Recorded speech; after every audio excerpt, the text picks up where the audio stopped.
the sovereign corporation.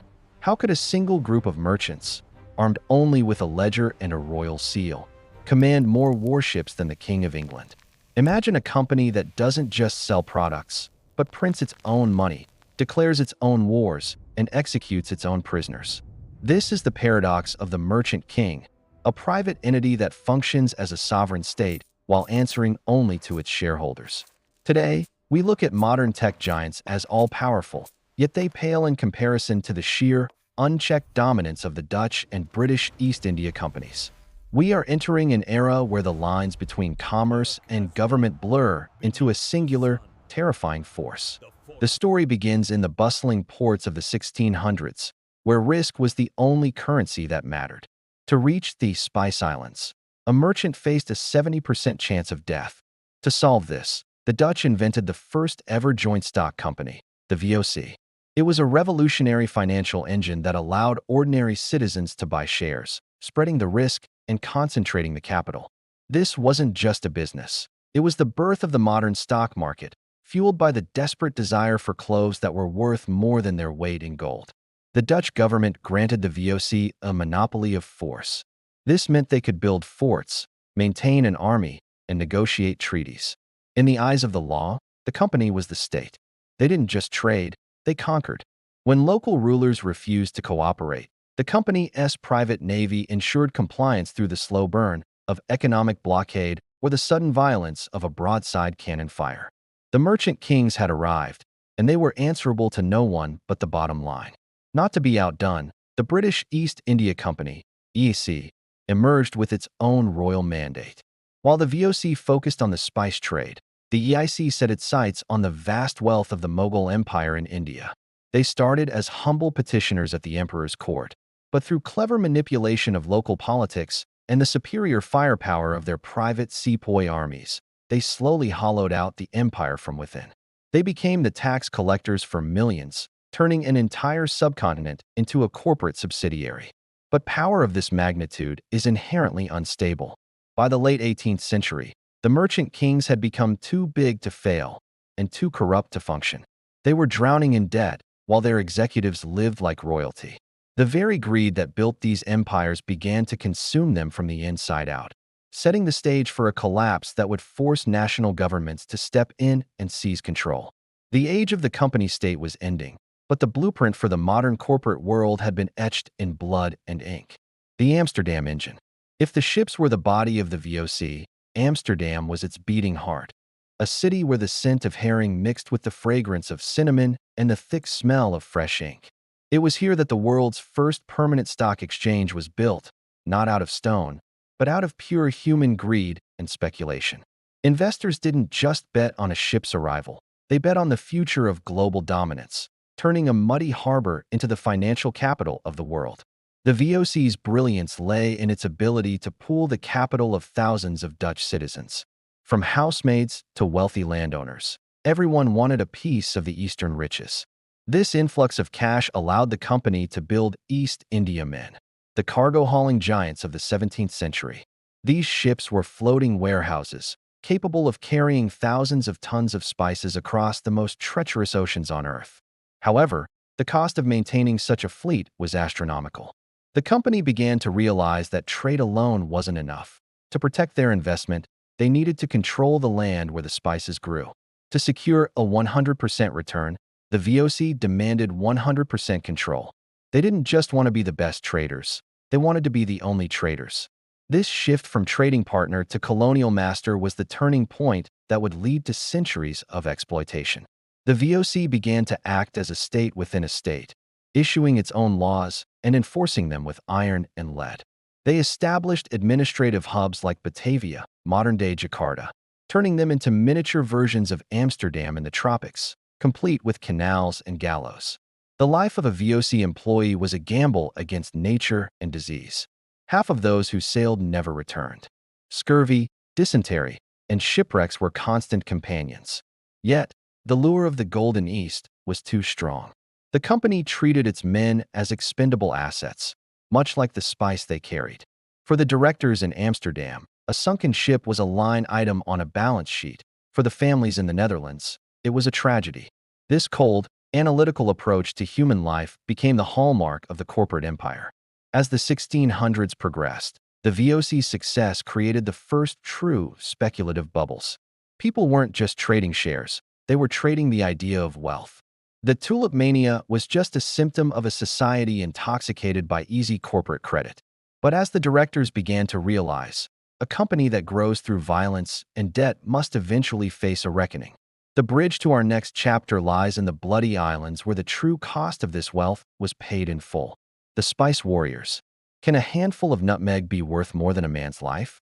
In the Bondo Islands, the answer was a resounding, bloody yes. The VOC's pursuit of a total monopoly on nutmeg led to one of the most brutal chapters in corporate history, proving that when profit is the only metric, morality becomes an unnecessary expense. The islands were a paradise about to be turned into a corporate slaughterhouse. The VOC didn't just want spice, they wanted to be the only ones with spice. To achieve this, Jan Pietersen Cohen, the company's governor-general, orchestrated the near-total extermination of the Bandonese people. Cohen was a man of cold, administrative violence. He didn't see people, he saw obstacles to market efficiency. Under his command, the VOC fleet surrounded the islands, cutting off all food supplies. It was a corporate-mandated famine designed to break the will of a nation. In 1621, the tension snapped. Cohen brought in Japanese mercenaries to execute the Bandonese elite. The rest of the population was hunted down or driven into the mountains to starve. Out of 15,000 residents, barely 1,000 survived. This wasn't a war between nations, it was a corporate cleanup. Once the local population was removed, the VOC brought in their own managers and laborers, creating the world's first truly global supply chain built on forced labor and systematic violence. With the original inhabitants gone, the VOC divided the islands into perkin or plantation lots. They gave these lots to former company employees, known as perkineers, who were provided with enslaved people to do the hard work of harvesting. This was the birth of the industrial plantation system. The VOC controlled every aspect of the process. They set the prices, they provided the labor, and they owned the final product. The efficiency was terrifying. Nutmeg prices in Europe plummeted for the company while remaining high for everyone else. The VOC had achieved its dream, a total monopoly on nutmeg. But the cost was a stain of blood that would haunt the company's ledger forever. They had secured their profit, but they had also created a model of corporate brutality that would be imitated by their rivals. Across the ocean, the British were watching, learning that if they wanted to compete with the Dutch, they would have to become even more ruthless. The stage was being set for a clash of titans that would move from the Spice Islands to the heart of India, the London rival. While the Dutch held the islands, the English were looking for a different prize: India. The British East India Company, EAC, started as a group of desperate adventurers, but they would eventually grow into a beast that would swallow a whole subcontinent whole. They didn't have the Dutch capital, but they had something more dangerous: a hunger for expansion that no border could contain. They were the underdog about to become the master. The EIC's early years were marked by failure. They were constantly outmaneuvered by the Dutch and faced hostility from the Mughal emperors. However, they were patient. They realized that India's wealth wasn't just in spices, but in textiles, calicos, silks, and muslins. These fabrics became the craze of Europe, and the EIC was the only one who could provide them at scale. They started as humble petitioners at the emperor's court, begging for the right to build small warehouses on the coast. As the Mughal Empire began to weaken in the 18th century, the EIC stepped into the power vacuum. They hired their own private armies, made up of local Indian soldiers called sepoys, trained in European tactics. This was a private company with a military larger than many European nations. The EIC wasn't just trading anymore. They were collecting taxes, managing land, and ruling over millions of people. They played local princes against each other, offering protection in exchange for territory. By the mid-1700s, the EIC had achieved something unprecedented. They became the official tax collectors for the province of Bengal. This wasn't just profit from trade. It was a guaranteed, massive revenue stream from an entire population. They used this money to buy more goods, hire more soldiers, and bribe more officials. The company was no longer a business. It was a parasitic state, feeding on the wealth of a subcontinent to pay dividends to shareholders in London who had never even seen India. The EIC's rise was met with resistance, but they had the firepower and the financial backing to crush any dissent. They were moving from the shadows into the light of total dominance. But a new threat was emerging from the French, who also wanted a piece of the Indian pie. The stage was being set for a confrontation that would decide the fate of millions. The bridge to our next chapter lies in a rain-soaked mango grove, where a single battle would change the course of history forever. The Battle of Plassey. One day in June 1757, the fate of India was decided in a rain-soaked mango grove. The Battle of Plassey wasn't won by bravery, but by a secret bribe and a corporate contract. It was the moment the EIC stopped being a merchant and started being a king. The air was thick with the scent of wet earth and the impending doom of an empire. At Plassey, Robert Clive led 3,000 EIC troops against the 50,000-strong army of the Nawab of Bengal. On paper, it was suicide. But Clive was more than a soldier. He was a corporate strategist. He knew that the Nawab's army was a collection of rivals who could be bought. He had a secret weapon. He had bribed the Nawab's commander, Mir Jafar, to stand down. Clive wasn't fighting for honor. He was fighting for the company's bottom line. As the battle began, a sudden monsoon downpour drenched the field. The Nawab's army, relying on traditional gunpowder storage, found their cannons useless. But Clive's men had been trained to keep their powder dry under tarpaulins. When the rain stopped, the EIC artillery opened fire, and the Nawab's forces, expecting a dud, were devastated. Mir Jafar, as promised, remained motionless with his division. The massive army of Bengal melted away, not through lack of courage, but through betrayal and superior logistics. The victory at Plassey was followed by the systematic looting of the Bengal treasury. Clive personally walked through the vaults of the Nawab, surrounded by piles of gold, jewels, and silver. He claimed he was astonished by his own moderation in what he took, but the reality was that the EIC had just secured enough wealth to pay for its entire global operations for years. They were no longer just trading for profit, they were ruling for it. The wealth of India began to flow directly into the pockets of the company's shareholders. But with this wealth came a terrifying responsibility. The EIC was now the ruler of millions, but they were a corporation, not a government. They had no interest in the welfare of the people they taxed. This lack of accountability would lead to a devastating famine in Bengal, where millions died while the company continued to export food for profit. The bridge to our next chapter lies in the ripple effects of this greed, which would cross the Atlantic and spark a fire in the American colonies. The Tea Rebellion. The merchant king's reach was so great that a decision made in a London boardroom could spark a revolution across the Atlantic. When the EIC found itself with a massive surplus of tea and a mountain of debt, they turned to the American colonies, and the world changed forever. It was a corporate bailout that would cost Britain an empire. The air in Boston was about to smell like salt water and rebellion. The Tea Act of 1773 was a desperate attempt to save the EIC from bankruptcy. The company was drowning in tea it couldn't sell in Britain, while its debts from the Indian Wars were mounting. The British government, whose officials were often EIC shareholders, decided to give the company a monopoly on selling tea to the American colonies. This allowed the EIC to bypass local American merchants and sell tea at a lower price, even with the tax. It was a classic predatory pricing move by a global monopoly. The American colonists weren't fooled by the cheaper tea. They saw it for what it was, an attempt to force them to accept the British Parliament's right to tax them and a corporate takeover of their local economy. The EIC had become the face of tyranny. The Sons of Liberty organized a boycott. But when the tea ships arrived in Boston, the tension reached a breaking point. This wasn't just about tea. It was about the right of a corporation to dictate the lives of free citizens. On the night of December 16, 1773, a group of colonists boarded the EIC ships Dartmouth, Eleanor, and Beaver. They were remarkably orderly. They didn't damage the ships or steal any other cargo. They only targeted the tea. 342 chests of EIC property were dumped into the harbor. For the company, it was a loss of over £9,000, a massive sum at the time. For the British government, it was an act of treason. The merchant king's interests had finally collided with the democratic spirit of the New World. The British response was swift and harsh. closing the port of Boston and leading directly to the Revolutionary War. The EIC had inadvertently triggered the birth of a new nation. As they lost their grip on America, they tightened their hold on India and China, looking for new ways to balance their books. They needed a new product, something even more addictive than tea.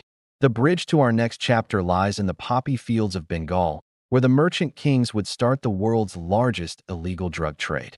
The opium addiction. What do you do when the world's largest empire refuses to buy what you're reselling? You find something they can't refuse. For the EIC, that something was opium, a drug that would destroy a nation to save a company's profits. It was a corporate-sanctioned crime on a global scale.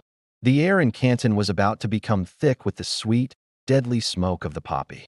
Britain was obsessed with Chinese tea, but the Chinese emperor wanted nothing from the West except silver. This created a massive trade deficit that was draining the British treasury. The EIC, always looking for a way to maximize profit, realized they could grow opium in their Indian territories and smuggle it into China. They would trade the drug for silver, then use that silver to buy tea. It was a perfectly efficient, perfectly immoral, triangular trade that turned the EIC into the world's largest drug cartel. Opium addiction spread through China like a wildfire. By the 1830s, millions were hooked, from high-ranking officials to common laborers. The social and economic fabric of the Qing dynasty began to unravel. The Chinese government, realizing the catastrophe, appointed Commissioner Lin Zexu to stop the trade. Lin wrote a moving letter to Queen Victoria, asking how she could allow a company to sell a substance in China that was illegal in Britain. But for the merchant kings, the letter was just a nuisance. The profit was too great to stop. When the Chinese government seized and destroyed EIC opium, the British government, at the urging of the company, declared war. The Opium Wars were fought to protect the rights of a corporation to sell poison.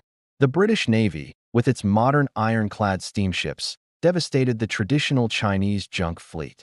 China was forced to sign the unequal treaties, opening their ports and handing over Hong Kong to the British. This era of gunboat diplomacy showed that the merchant kings didn't just influence politics, they dictated the foreign policy of empires. The EIC's profits soared, but the moral cost had reached its limit. The world was beginning to see the merchant kings not as pioneers of trade, but as parasitic entities that destabilized entire civilizations. The greed that had built these empires was now creating a global backlash. The bridge to our next chapter lies in the cracks appearing in the company's foundation, as a massive rebellion in India would soon bring the entire corporate structure crashing down. The Great Collapse. The higher you build a tower of debt and corruption, the more spectacular the fall. By the mid-19th century, the merchant kings were no longer symbols of progress, but bloated relics of a dying age. The inevitable collapse was no longer a threat, it was a reality. The air was thick with the smell of smoke and the silence of a dying empire. The VOC was the first to go. Riddled with corruption and unable to compete with the more efficient EIC, it went bankrupt in 1799. Its directors had spent decades falsifying books and paying out dividends they hadn't earned. The Huron 17-foot had become more interested in their own luxury than the survival of the company. The Dutch government was forced to take over its massive debts and its territories, marking the end of the world's first corporate empire. The Jan Company was dead, leaving only a legacy of canals and colonies. The EIC lasted longer, but its end was more violent. The Indian Rebellion of 1857, also known as the Sepoy Mutiny, was sparked by decades of corporate exploitation and cultural insensitivity. When the company introduced new cartridges rumored to be greased with animal fat, the sepoys reached their breaking point. The rebellion spread across northern India, threatening the very existence of British rule. It was a clear sign that a private company could no longer control the territory it had conquered through greed. The British government, realizing the EIC was now a liability, took drastic action. In 1858, they passed the Government of India Act, which formally dissolved the EIC and transferred its powers and territories to the British Crown. The Queen became the Empress of India, and the era of the British Raj began. The company that had ruled India for 250 years was gone overnight. The merchant kings had been replaced by the imperial crown. The transition was smooth for the shareholders, but the structure of exploitation remained largely the same. The merchant kings were dead, but they had left a world permanently changed. Their systems of trade, finance, and colonial rule would form the foundations of the modern global economy. They had proven that a corporation could be more powerful than a nation, a lesson that would not be forgotten. The bridge to our next chapter lies in the corporate ghosts that still haunt our world today. As we look at how the spirit of the VOC and EIC lives on in the boardrooms of the 21st century. The corporate ghosts. We think we live in a world of nations, but look closer at the logos on your screen. The spirit of the merchant kings didn't die in 1858. It just migrated into the digital realm, where data is the new nutmeg and algorithms are the new navies. The modern corporate giant is a ghost of the past, reborn in Silicon. The air in Silicon Valley is about to feel very similar to the air in Old Amsterdam. The too big to fail mentality that plagued the VOC and EIC is alive and well in our modern financial institutions. When a company becomes so integrated into the global infrastructure that its collapse would destroy the system, it gains a monopoly of force over the government itself. We saw this in the 2008 financial crisis, where corporate mistakes were paid for by public money. It was a modern version of the 18th century corporate bailout, showing that the merchant king's privilege is still very much a reality. In the 1600s, the VOC conquered land to control the spice trade. Today, tech giants conquer data territory to control the attention of billions. They have their own monopolies of force, not through cannons, but through the control of information and the infrastructure of modern life. They decide what we see, what we buy, and what we believe. They operate across borders that are increasingly irrelevant to them, just like the EIC did in its prime. Our privacy is the new Banda Island, a territory being mined for corporate profit. We are seeing the return of corporate sovereignty, where companies influence elections, shape culture, and even have their own legal codes in the form of platform policies. They can deplatform a citizen or even a leader, effectively executing their public presence. When a private interest gains the power of the state without its accountability, the result is always a slow burn towards instability. The lessons of the merchant kings are a warning. When the line between business and government disappears, the citizens are the ones who pay the price. As we look at the power of these modern giants, we must ask ourselves, are we repeating the mistakes of the past? The greed that built the VOC and EIC is the same greed that fuels today's market bubbles and social divides. The ghosts of the merchant kings are a reminder that no monopoly lasts forever, but the impact of their reach can reshape the globe for centuries. The bridge to our final chapter lies in a call to action, to understand the past so we can change the future. The modern equivalence. Does history really end, or does it just change its clothes? Today's corporate giants don't have navies, but they control the data, the infrastructure, and the attention of billions. Are we witnessing the return of the merchant king in a digital skin, or have they never truly left us? The air is electric with the feeling of an impending shift in the global order. The parallel between the VOC and modern tech monopolies is striking. Like the EIC, modern firms often provide the very infrastructure, digital instead of physical, that the world relies on. They are the conduits of our communication, our commerce, and our culture. They operate with a level of secrecy and power that would make the directors of the VOC envious. They don't need a royal charter. They have a network effect that makes competition nearly impossible. It's a new kind of monopoly, one built on convenience rather than force, but no less dominant. The inevitable collapse, seen in the 1700s, warns us that when a private entity grows more powerful than the state, the resulting tension always breaks. We see this tension in the legal battles over antitrust laws, data privacy, and corporate taxes. Governments are beginning to realize that these modern merchant kings are no longer just businesses, but competing powers. The clash between corporate sovereignty and national sovereignty is the defining conflict of our age. As we navigate this new era, the ghosts of the merchant kings serve as a reminder that unchecked power always leads to overreach. The story of the merchant kings is a story of how greed can reshape the world, but it's also a story of how people eventually reclaim their power. In a world of merchant kings, we must ask ourselves, what does it mean to be a citizen? Are we just consumers, or do we have a say in the future? The slow burn towards corporate dominance can only be stopped if we understand the history of how we got here. We have the power to break the cycle of monopoly and build a world where the bottom line isn't the only metric that matters. As we conclude our journey from the spice islands of the 17th century to the data centers of the 21st, one thing is clear. The merchant kings have left an indelible mark on our world. They showed us the heights of human ambition and the depths of corporate greed. They built the modern world, but they also showed us its greatest dangers. As we face the next era of global change, let the lessons of the VOC and EIC guide us. No monopoly lasts forever, and the future is still ours to write. The age of the informed citizen is just beginning. The merchant kings of the past may have fallen, but their legacy lives on in the boardrooms of today's global giants. Is history repeating itself? If you want to dive deeper into the hidden forces that shape our world, subscribe and hit the bell icon.